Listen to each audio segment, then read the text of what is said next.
দক্ষিণ 24 পরগনাতে যে ব্যাপক হারে একটা মস্তানি ভাব বা যে মস্তানদের উৎপাত, টোটালটাই কিন্তু মুসলিম কমিউনিটির।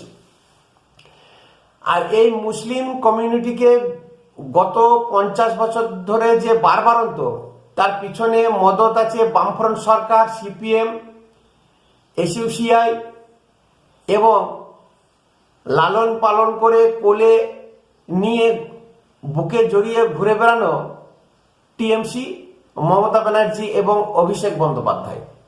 এদের ছত্রছায়ায় এদের বারবারান্ত অভিষেক বন্দ্যোপাধ্যায়, মমতা ব্যানার্জি এরা বকলমে হিন্দু দমন নীতি নিয়েছিল বা নিয়েছে। ঠিক যেরকম মহাত্মা গান্ধী বিনা অস্ত্রে হিন্দু জাতিকে শেষ করে দিয়েছে, হিন্দু নারীদেরকে যে ধর্ষণ হয়েছে